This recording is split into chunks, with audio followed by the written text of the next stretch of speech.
जातिवाद एक ऐसा अजगर जो न केवल समाज को बल्कि हमारी सोच, हमारी एकता और हमारी संस्कृति को भी धीरे धीरे निगल रहा है। क्या हम इस अजगर से बच पाएंगे? क्या हम एक ऐसा समाज बना सकते हैं जहां जाति नहीं, सिर्फ मानवता हो, धर्म हो? डिकोडिंग धर्मा के तीसरे एपिसोड में हमने जाना कि हिंदू धर्म कैसे बना, और आज की इस चौथी श्रृंखला में हम जानेंगे कि हिंदू धर्म में जातियां कैसे बनी, कैसे एक व्यवस्था समाज का कैंसर बन गई। क्या सच में कोई जाति ऊंची या नीची होती है? क्या धर्म ने ही किसी समाज को दबाया? जातियां किसने बनाई, ब्राह्मणों ने या किसी और ने? सच क्या है और झूठ क्या? यदि आपके मन में भी ये सवाल हैं, तो यह वीडियो अंत तक देखिएगा। नमस्कार, स्वागत है आपका डिकोडिंग धर्मा में। यहाँ हम धर्म को अंधविश्वास की तरह नहीं, विज्ञान और अनुभव के प्रकाश में समझने की कोशिश करते हैं। क्या आपने कभी सोचा कुम्हार, लोहार, धोबी, तेली ये सब क्या हैं? क्या ये जातियां हैं? बिल्कुल नहीं। इसका उत्तर इन नामों में ही छिपा है।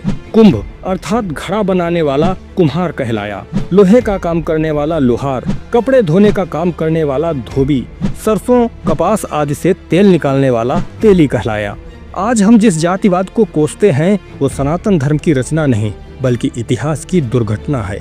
लेकिन इस सत्य तक पहुंचने के लिए हमें पिछले 4000 वर्षों की धूल को हटाना होगा और पूछना होगा, जातियां किसने बनाई? हजारों साल पहले जब समाज बना तो एक व्यवस्था बनाई गई। इसे वर्ण व्यवस्था नाम दिया गया, और इस व्यवस्था में समाज को मनुष्य रूप मानकर सभी कार्यों को अंगों से दर्शाया गया। ऋग्वेद के पुरुष सूक्त में वर्णन है, ब्राह्मणों से मुखमासीद बाहु राजन्यः कृतः उरु तदस्यद वैश्यः पद्भ्याम शूद्रो अजायत। बहुत से लोग इस श्लोक का गलत अर्थ निकालते हैं और कहते हैं कि ब्राह्मण मुख से, क्षत्रिय भुजाओं से, वैश्य पेट से और शूद्र पैरों से पैदा हुआ। ये अर्थ नहीं, अनर्थ है। असली अर्थ है उस समाज रूपी पुरुष का मुख ब्राह्मण है, भुजाएं क्षत्रिय हैं, पेट वैश्य है और पैर शूद्र है।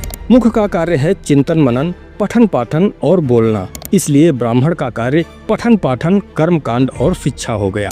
शरीर पर जब कोई हमला होता है तो सर्वप्रथम भुजाएं यानी हाथ ही सुरक्षा के लिए आगे आते हैं, इसलिए क्षत्रियों को हाथों की संज्ञा दी गई, क्योंकि क्षत्रियों का कार्य समाज की सुरक्षा करना था। जब हम भोजन करते हैं और भोजन पेट में पहुंचता है तो पेट का कार्य है उसे पचाकर पोषक तत्वों को ग्रहण करना और रक्त संचार माध्यम से सभी अंगों तक उन्हें पहुंचाना। इसलिए जो लोग फल, सब्जी, अनाज आदि एक स्थान से दूसरे स्थान ले जाते थे उन्हें वैश्य कहा गया।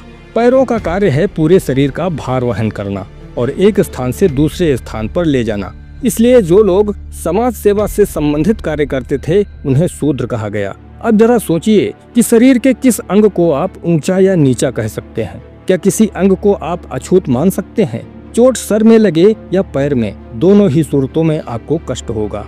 यही नहीं, जब भी कोई अभिवादन करता है तो पैर छूता है, सर नहीं। इससे साबित होता है कि उस समय शूद्रों का ब्राह्मण से ज्यादा सम्मान था। वर्ण व्यवस्था कर्म आधारित थी, यानी कर्मानुसार ही वर्ण तय होता था। भगवद गीता में भगवान श्री कृष्ण कहते हैं, चातुर्वर्ण्यम मया सृष्टम गुण कर्म विभागशः, अर्थात गुण और कर्मानुसार मैंने 4 वर्ण बनाए हैं। जैसे विश्वामित्र जन्म से क्षत्रिय थे लेकिन कर्मों से ब्रह्मर्षि बने। भीष्म पितामह क्षत्रिय थे, उन्हीं के भाई व्यास जी ब्राह्मण कहलाए। महर्षि वाल्मीकि डाकू से ब्रह्मर्षि बने। यही नहीं, एक बार तो ब्रह्मपुत्र नारद को भी शूद्र बनना पड़ा था। जरा सोचिए कि जिस धर्म का आधार अयम निजः परो वेति गणना लघुचेत साम उदार चरिता नाम तू वसुधैव कुटुम्बकम हो, क्या वो किसी को अछूत मान सकता है? लेकिन सवाल उठता है कि फिर ऐसा क्या हुआ जो वर्ण कर्म आधारित था वो जन्म आधारित जाति में बदल गया? दरअसल जब सनातन समाज पर बाहरी आक्रमण शुरू हुए तो प्रत्येक आक्रमण के साथ समाज को अपनी संस्कृति बचाने के लिए सख्त नियमों की ओर जाना पड़ा। पहले यूनानी आए, फिर हूण, शक, कुषाण, फिर तुर्क और अफगान और अंत में अंग्रेज। राजनीतिक अस्थिरता, बाहरी आक्रमण और बढ़ती जनसंख्या के कारण वर्णों को स्थायी जातियों में बांधा जाने लगा। अपने धर्म और रूप को बचाने के लिए विवाह, भोजन और व्यवसाय में शुद्धता की कसौटियां कठोर होती गईं। जो समाज जिस कार्य में दक्ष था उसने उसी कार्य को पीढ़ी दर पीढ़ी करना आरंभ किया, क्योंकि ऐसा करना ज्यादा सुविधाजनक था। अगली पीढ़ी बचपन से ही कार्य को देख देख कर सीखने लगी। उसे सीखने के लिए कहीं बाहर नहीं जाना पड़ा।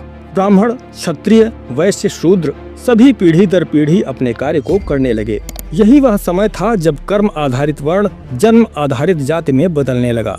एक नदी हो या समाज जब बहना बंद कर दे तो सड़ांध आ ही जाती है। वर्णों की बहती धारा जब जातियों की स्थिर दीवार में बदल गई तब समाज भी जड़ हो गया। ब्राह्मण का बेटा ब्राह्मण और शूद्र का बेटा शूद्र, यह धारणा जैसे जैसे मजबूत होती गई वैसे वैसे सनातन धर्म का मूल दर्शन विकृत होता गया। और सबसे बड़ा आघात तब लगा जब 1901 में ब्रिटिशों ने पहली बार जनगणना में हर भारतीय को जाति के आधार पर वर्गीकृत किया। अब हर इंसान को एक स्थायी टैग दे दिया गया। अगर किसी ब्राह्मण का बेटा कृषि करता तो भी वह ब्राह्मण कहलाता। अगर कोई क्षत्रिय युद्ध नहीं करता तो भी वह क्षत्रिय ही रहता। शूद्र यदि विद्वान भी बन जाए तो भी उसकी जाति नहीं बदलती। यह था अंग्रेजी शासन का सबसे खतरनाक प्रयोग, डिवाइड एंड रूल का। निकोलस ड्रिक्स की किताब कास्ट्स ऑफ माइंड के अनुसार अंग्रेजों ने जातियों को अच्छी जाति, निम्न जाति, अछूत, बर्बर जैसे टैग देकर समाज को विभाजित किया। कई जातियां जो पहले कभी अछूत नहीं मानी जाती थीं, उन्हें भी अंग्रेजों ने अछूत घोषित किया। यही नहीं, 1871 में ब्रिटिश सरकार ने क्रिमिनल ट्राइब्स एक्ट पारित किया, जिसके तहत भारत की कई जातियों को जन्म से अपराधी घोषित कर दिया गया। सोचिए, एक बच्चा पैदा होते ही उसे अपराधी मान लिया जाए सिर्फ उसकी जाति के आधार पर। न कोई जुर्म, न कोई सुनवाई, बस एक टैग जो उसकी पूरी जिंदगी तय कर देगा। इस कानून के अंतर्गत करीब 150 से ज्यादा जनजातियां ऐसी थीं जिन्हें कहीं भी घूमने या इकट्ठा होने तक की अनुमति नहीं थी। यह ब्रिटिश मानसिकता थी, समाज को बांटो और शासन करो। जब शासन सत्ता ही समाज को बांटने में लगा हो तो उस समाज की सुरक्षा कौन कर सकता है। आप सबको तो पता ही है कि अंग्रेजों का शासन लगभग 200 वर्षों तक रहा। उसके बाद जब 1947 में देश आजाद हुआ तो जातीय विकृति इतनी दृढ़ हो चुकी थी कि उससे बाहर निकलना बेहद कठिन था, जिसका फायदा राजनेताओं ने उठाया। जो काम अंग्रेजों ने किया था वही काम राजनेता भी करने लगे। फूट डालो, राज करो। आज की राजनीति में जाति एक वोट बैंक बन चुकी है और जातिवाद राजनीतिक हथियार। कई बार दो लोगों का व्यक्तिगत झगड़ा भी जातीय रंग ले लेता है और तब न्याय का मापदंड भी जाति के चश्मे से देखा जाने लगता है। ऐसे में सवाल उठता है, क्या हम एक इंसान को उसकी जाति से पहले उसकी मानवता से नहीं देख सकते? अपराधी का अपराध जाति देखकर नहीं बल्कि उसके कर्मों से तय होना चाहिए। जातियां ब्राह्मणों ने नहीं, विदेशी आक्रमणकारियों ने बनाई हैं। जरा सोचिए, जिस समाज रूपी पुरुष का मुख ब्राह्मण, भुजाएं क्षत्रिय, वैश्य पेट और शूद्र पैर है, उसका कोई एक अंग कट जाए तो क्या होगा? जाति अब व्यवस्था नहीं जहर बन चुकी है और जातिवाद एक विशाल अजगर। फैसला हम सबको करना है कि हम जाति के आधार पर बटेंगे या संस्कृति के आधार पर जुड़ेंगे। क्या आपने कभी किसी बच्चे को जातिवादी देखा है? बच्चे मंदिर मस्जिद नहीं देखते, दोस्त देखते हैं। फिर हम बड़े होकर क्यों टूटते हैं? क्या हम फिर से वैसे ही मासूम बन सकते हैं? अगर आपको यह वीडियो सार्थक लगा हो तो इसे शेयर कीजिए, क्योंकि ज्ञान का प्रसार ही धर्म की सेवा है। हमें कमेंट करके जरूर बताइए, क्या आपने कभी जातिवाद का सामना किया है और आप इसके खिलाफ क्या सोचते हैं? आपके विचार ही इस विमर्श को आगे बढ़ाएंगे। डिकोडिंग धर्म के इस सफर को आगे बढ़ाने के लिए चैनल को सब्सक्राइब करना मत भूलिएगा। हम फिर मिलेंगे धर्म के अगले रहस्य को डिकोड करने के लिए। जय सनातन, जय तु धर्म।